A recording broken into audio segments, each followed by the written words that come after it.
So hello guys, आप सबका स्वागत है मेरे चैनल ट्रेड विद ऋषु में। और आज मैं बात करने वाला हूँ पोजीशन साइजिंग के ऊपर। और जो ये टॉपिक है, ये जो जो मार्केट में नए आए हैं, हर उस ट्रेडर के लिए बहुत इंपॉर्टेंट टॉपिक है, क्योंकि अगर आपने पोजीशन साइजिंग को फॉलो करना सीख लिया तो आप ऑफ कोर्स एक तरह से रिस्क मैनेजमेंट को भी आधा या थोड़ा सा सीख जाएंगे। तो सीधा चलो मैं आपको समझाता हूँ। पहले मैं एक चीज़ क्लियर करना चाहता हूँ, जो नए ट्रेडर्स आए हैं, जो सीखना चाहते हैं उनके लिए, कि अगर आप स्टॉक मार्केट में आए हो, आपको ट्रेडिंग करनी है और स्पेशली ऑप्शन ट्रेडिंग करनी है, तो आपका मिनिमम अकाउंट साइज 10,000 होना ही चाहिए। देखो, अब शायद आप लोग बोलोगे, आप लोगों ने बहुत जगह सुना होगा कि 5,000 रुपये से भी ट्रेडिंग हो सकती है। देखो, बिल्कुल हो सकती है, बट मैं उन ट्रेडर्स की बात कर रहा हूँ जिनको स्टॉक मार्केट से पैसा कमाना है। अपना वो इसमें अपना एक लाइफ देखते हैं आगे की, स्टॉक मार्केट से ही हम अपना एक बिजनेस बनाना चाहते हैं, उसको अपना पैशन बनाना चाहते हैं। 5,000 से तो वो लोग ट्रेड करते हैं जिनको ये होता है कि भाई दिन का खर्चा निकल जाए मेरा, या कॉलेज स्टूडेंट जो होते हैं, जो सोचते हैं कि 500 रुपये मिल जाएंगे तो दोस्तों साथ घूम लूंगा। बट जो ट्रेडिंग को सीरियस लेके चल रहे हैं, उनको मैं यही बताना चाहूंगा कि आपको मिनिमम अकाउंट में 10,000 रुपये रखने होंगे ही होंगे अपने ऑप्शन ट्रेडिंग करने के लिए। तो चलो अब आगे चलते हैं। तो ये जो एक्सेल शीट है, मैंने इसमें आपको बता रखा है कि जो आपका अकाउंट साइज होना है वो है 10,000 रुपीज, क्योंकि मेरा भी अकाउंट साइज 10,000 ही है। फिर हम बात करते हैं आरपीटी, जिसका मतलब है रिस्क पर ट्रेड, जो हमारा होना चाहिए 3% टू 5%, जो होता है रुपीज में 300 टू 500। अब बात करते हैं इंपॉर्टेंट पॉइंट की, जो है पोजीशन साइज। वो हम कैसे कैलकुलेट करते हैं? वो हम कैलकुलेट करते हैं risk in rupees divide by stop loss in points. तो चलो मैं आपको पहले यहाँ पे लिख के दिखाता हूँ, फिर मैं आपको चार्ट पे भी समझाऊंगा। तो अब मान लो जैसे मैं 10,000 रुपीज के कैपिटल से ट्रेड करता हूँ। तो जो मैं अगर एक दिन में मैं ट्रेड ले रहा हूँ, तो उसमें मैं एक दिन का लॉस लेके चलता हूँ 500। ठीक है, जैसे दिन में मैं एक ही ट्रेड लेता हूँ एक दिन में, तो मेरा मैक्सिमम लॉस होता है जो होता है 500 का। और मेरा स्टॉप लॉस पॉइंट्स भी मैं सेट करके रखता हूँ कि 10 पॉइंट का स्टॉप लॉस रखता हूँ मैं अपना। 10 पॉइंट्स मैं आपको भी चार्ट में सब कुछ अच्छे से समझाऊंगा। बस आप यहाँ पे फॉर्मूला समझ लीजिए, क्योंकि ये आपका बहुत हेल्प करेगा। तो ये हमने फॉर्मूला बना दिया, जो है रिस्क इन रुपीज, कि आप कितना रिस्क लेना चाहते हो, रुपीज 500। और जो जो 10,000 रुपीज के कैपिटल से ट्रेड करता है, जो ये वीडियो देख रहा है, मैं उन सबको बता दूं कि यही आपका रिस्क होना चाहिए एक दिन का। अब आप इस रिस्क में कितनी ट्रेड करना चाहते हो वो आपके ऊपर है। ठीक है, कि आप 5 ट्रेड कर रहे हो 100-100 रुपए का रिस्क देके, या आप एक ही ट्रेड में 500 रुपए का रिस्क दे रहे हो, वो आपके ऊपर है। बट मैं जो रूल फॉलो करता हूँ वो है कि एक या दो ट्रेड में मिनिमम 500 रुपए का लॉस होना चाहिए। हो गया तो ट्रेड बंद। तो चलो भाई चलते हैं आगे। तो ये हमने किया डिवाइड, और आ गया 50। निफ्टी के हिसाब से 50 होता है वन लॉट की क्वांटिटी। ठीक है, वन लॉट। तो यहाँ पे हमारा जो risk in rupees divide by stop loss in points आया है, वो आया वन लॉट। ठीक है, अब हम चलते हैं चार्ट की तरफ। तो भाई ये देखो, ये है निफ्टी 50 का चार्ट, और ये है 21,250 का स्ट्राइक प्राइस का चार्ट। तो अब समझ लो, यहाँ से हमने हमने ये कॉल पोजीशन बनाया है, तो हम यहाँ पे चलते हैं। तो हमने यहाँ पे एंट्री ली है 170 रुपीज के आसपास, और हमारा जो हमने स्टॉप लॉस सोचा था वो हमारा था कितना, 10 रुपए।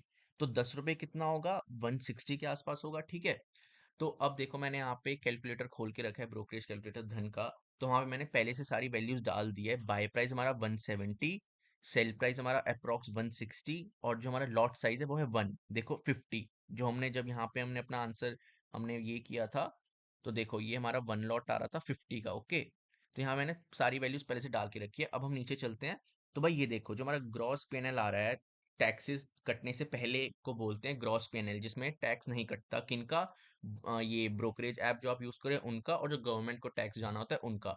तो उसको ये बोलते हैं। और नेट पेनल का मतलब होता है उसमें सारे टैक्स कट चुके होते हैं, ब्रोकरेज ले जाते हैं अपने कंपनी वाले, और गवर्नमेंट को भी टैक्स कट जाता है।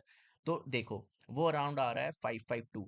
तो भाई देखो, जितना हमने सोचा था उसी के अराउंड हमारा, देखो 500 के अराउंड ही हमारा लॉस हुआ है। ठीक है, उससे ज्यादा कभी हो ही नहीं सकता। अब जैसे कि चलिए मैं आपको एक एग्जांपल के थ्रू और समझाता हूँ। ठीक है, मान लीजिए, एक मिनट रुकिएगा, मैं आपको एक एग्जांपल के थ्रू और समझाता हूँ। तो चलिए, अब मान लीजिए कि आपका अकाउंट है 20,000 रुपीज का। ठीक है, तो उस हिसाब से 5% कितना हुआ, वो हुआ 1,000। ये देखिए 1,000, यहाँ पे लिख दिया 1,000। अब हम स्टॉप लॉस लेके चलेंगे 10 पॉइंट्स का ही, कि 10 पॉइंट से नीचे स्टॉप लॉस मैं रखता ही नहीं, क्योंकि ये मेरा रूल है। और आप ये वेरी करता है आपके हिसाब से कि आपने मार्केट में कौन सी जगह पे एंट्री ली है। तो आपका स्टॉप लॉस 20 पॉइंट्स भी हो सकता है, 30 पॉइंट्स भी हो सकता है, 50 पॉइंट्स भी हो सकता है। वो आप पे डिपेंड करता है। बट मैं यहाँ पे समझाने के लिए एग्जांपल लेके चल रहा हूँ फिर से 10 पॉइंट्स। तो यहाँ पे 10 पॉइंट्स लिख दिया। तो भाई ये डिवाइड करा, आंसर आया 100। तो 100 का मतलब कितना होता है, यहाँ पे हुआ 2 लॉट। ओके, चलिए फिर से हम चलते हैं चार्ट की तरफ। यहाँ वहां पे आपको अच्छे से समझ आएगा। तो चलो देखो, ये रहा हमारा चार्ट। यहाँ पे सेम हमने उन वैल्यूज सेम ली है, 170 हमने यहाँ पे माइनस कर दिया। बट डिफरेंस क्या आ रहा है, हमारा पोजीशन साइज का। क्योंकि अब हम ट्रेड कर रहे हैं 20,000 के अकाउंट से, तो हम यहाँ पे 100 क्वांटिटी लेंगे। और भाई यहाँ पे देखो कितना नेट पीएनएल आ रहा है हमारा, 1057 रुपीज के अप्रॉक्स, और ग्रॉस में 980। तो देखो वही हुआ जो हमने सोचा था, 2 लॉट में 1,000 रुपये के आसपास का ही लॉस आ रहा है। तो अब आप शायद समझ गए होंगे कि भाई देखो कितना इंपॉर्टेंट है पोजीशन साइजिंग हमारे लिए। अगर आप उसको फॉलो करोगे तो आपका जो ट्रेड होगा ना, वो लिमिटेड, जो आपका लॉस होगा वो लिमिटेड रहेगा। तो यही होता है, देखो पोजीशन साइजिंग फॉलो करना, रिस्क मैनेजमेंट फॉलो करना, उससे ना बहुत हेल्प मिलती है आपको। तो अगर आप इन चीज़ों को फॉलो करोगे कि दिन में मुझे एक दिन में 500 लॉस हो रहा है, अगले दिन भी 500 लॉस हो रहा है, बट आप उसके बाद 1:2 लेके चले गए तो आपको 1000 का लॉस हो गया तो आपने रिकवर कर लिया। तो रिस्क पोजीशन साइजिंग इसलिए इंपॉर्टेंट होती है। तो आई होप आपको ये वीडियो अच्छी लगी हो। ठीक है, अगर अच्छी लगी है तो आप मेरे चैनल को सब्सक्राइब कर सकते हैं। और अगर आपको कुछ और भी सीखना है या आप चाहते हो कि मैं इसके ऊपर एक और ब्रीफ वीडियो बनाऊं, तो उसके लिए आप कमेंट सेक्शन पे कमेंट छोड़ सकते हैं। मैं जरूर उसका रिप्लाई दूंगा और एक वीडियो बनाऊंगा अगर आप लोगों को चाहिए होगी तो thank you so much. I hope आपको ये वीडियो अच्छी लगी हो। तो चैनल को सब्सक्राइब करें और बेल आइकन भी दबा दीजिएगा। Thank you so much. आप मुझे टेलीग्राम पे भी फॉलो कर सकते हैं और इंस्टाग्राम पे भी फॉलो कर सकते हैं। Thank you so much.